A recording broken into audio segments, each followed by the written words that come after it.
নমস্কার, বৈদিক বার্তায় আপনাদের সকলকে সুস্বাগতম। শ্রীমদ্ ভাগবত গীতার চতুর্থ অধ্যায় ৬ষ্ঠ শ্লোক আজ আমরা অধ্যয়ন করব। জ্ঞান কর্ম সন্ন্যাস যোগ। ভগবানের মুখ থেকে এই কথা শুনে এখনো পর্যন্ত আমার অনেক জন্ম হয়েছে, এই শব্দ অর্জুন শুনলেন। জানবার ইচ্ছা হয় যে আপনার জন্ম কিভাবে হয়, আপনার জন্ম নেওয়ার সঙ্গে অন্য লোকের জন্ম নেওয়ার পার্থক্য কি, এই কথাটি বোঝবার জন্য ভগবান তার জন্মের তত্ত্ব অর্জুনকে বলছেন। ৬ষ্ঠ শ্লোক। অজয়োপি সন্বয়ত্মা ভূতানাম ঈশ্বরোপি সন প্রকৃতিং সাধিষ্ঠায় সম্ভবাত্মা মায়া। আমি জন্মরহিত, অবিনাশী স্বরূপ এবং সর্বপ্রাণী এবং ঈশ্বর হওয়া সত্ত্বেও নিজ প্রকৃতিতে অধীন করে নিজ যোগ ও মায়ার দ্বারা আমি প্রকটিত হই। তিনি বললেন আমি জন্মরহিত, আমি অবিনাশী, যার জন্মও নেই মৃত্যুও নেই, এবং সর্বপ্রাণীর ঈশ্বর হওয়া সত্ত্বেও নিজে প্রকটিত হই।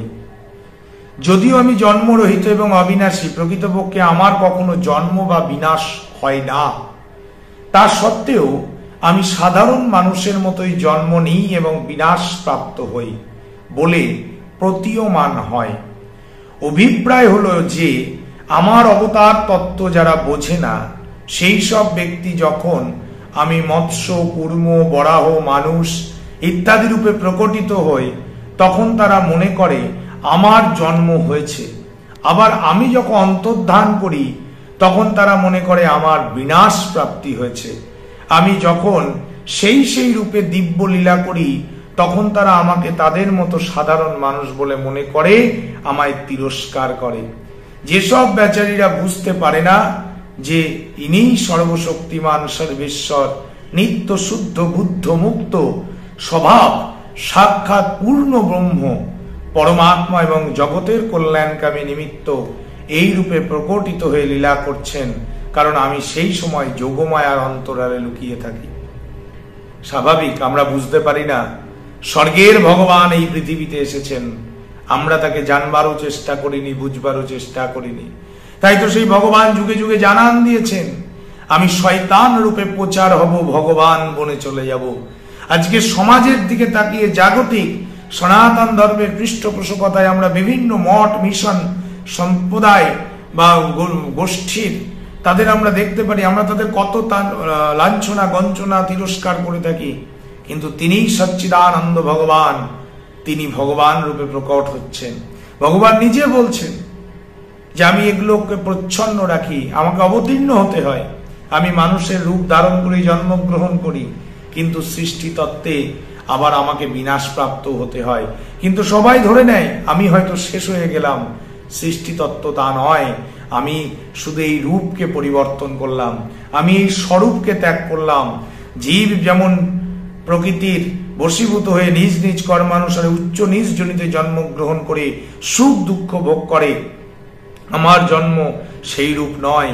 আমি নিজ প্রকৃতির অধিষ্ঠাতা হয়ে নিজেই যোগ ও মায়া দ্বারা সময় সময়ে লীলা করার জন্য আবশ্যক মত রূপ ধারণ করি। আমার সেই জন্ম স্বতন্ত্র এবং দিব্য হয়ে থাকে।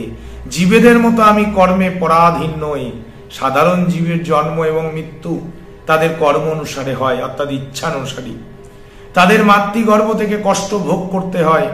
জন্মের সময় তাদের মাতৃজনির মাধ্যমে স্বশরীরে বাইরে বেরিয়ে আসতে হয়।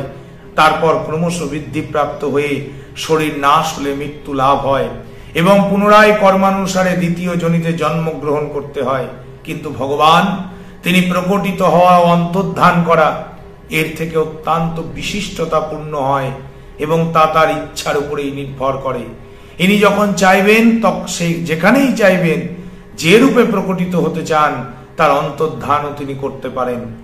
এক মুহূর্তেও ছোট থেকে বড় হয়ে যান, আবার বড় থেকে ছোট, ইচ্ছানুসারে রূপ পরিবর্তন করতে পারেন। তার কারণ হলো তিনি প্রকৃতির দ্বারা আবদ্ধ নন, প্রকৃতি তার ইচ্ছা পালন করে। অর্থাৎ তিনি এই সিস্টেমের মধ্যে নন, এই সিস্টেমকে তিনি চালনা করেন। তাই তিনি অর্জুনের প্রার্থনায় যেমন বিশ্বরূপ ধারণ করেছিলেন, তেমনি সম্বরণ করে চতুর্ভুজ রূপ প্রকটিত হয়েছেন তার মনুষ্য রূপে দর্শন দিতে। এতে যেমন কেবল এক রূপে প্রকটিত হওয়া এবং অন্য রূপে লুকায়িত করে ফেলা, জন্ম মৃত্যু নেই, তেমনি ভগবানের যে রূপ কোন রূপেই প্রকটিত এবং অন্তর্নিহিত হওয়ায় জন্ম মরণ নেই, এসবই লীলা মাত্র। সেই সময় মাতা দেবকী তার সামনে শঙ্খচক্র গদা পদ্মধারী চতুর্ভুজ দিব্যতার সেই দেবরূপ প্রকটিত ভগবানকে দেখলেন এবং তার স্তুতি করলেন। তারপর মাতা দেবকীর প্রার্থনায় ভগবান শিশুরূপ ধারণ করে, সুতরাং তার জন্ম সাধারণ মানুষের ন্যায় মাতা দেবকীর গর্ভে হয়নি, তিনি নিজেই প্রকটিত হয়েছেন। জন্ম ধারণের লীলা করার জন্যই এমন ভাব দেখিয়েছেন, যেমন সাধারণ মানুষের মতো ভগবান 10 মাস ধরে মাতা দেবকীর গর্ভে ছিলেন এবং সময় মতো জন্মগ্রহণ করলেন। এই কারণেই বলা হয় অজনী সম্ভ্রুত। মা প্রসব বেদনা পেলেন না, কিন্তু ফুটফুটে দেব ও শিশু জন্মগ্রহণ করলেন। সাক্ষাৎ ভগবান আবির্ভূত হলেন, উপলক্ষ হিসাবে রাখলেন মাতৃগর্ভকে, কারণ সৃষ্টির নিয়মে এই গর্ভজাত না হলে এ সমাজ তাকে প্রকট করেন না। আমরা এরকম বহু অবতারকে পেয়েছি যারা জন্মসূত্রে তিনি মাতৃ যন্ত্রণা মা পাননি, কিন্তু ফুটফুটে দেব শিশুর জন্ম হয়েছে। এই দেব শিশু জানান দিচ্ছেন সৃষ্টির আদি, সৃষ্টির অনন্তকাল থেকে তিনি যুগে যুগে আবির্ভূত হয়েছেন। আবার তিনি মৃত্যুর একটি জাল তৈরি করে, একটি চিত্রনাট্য প্রস্তুত করে তিনি আবার নিজেকে অন্তরালে রেখেছেন।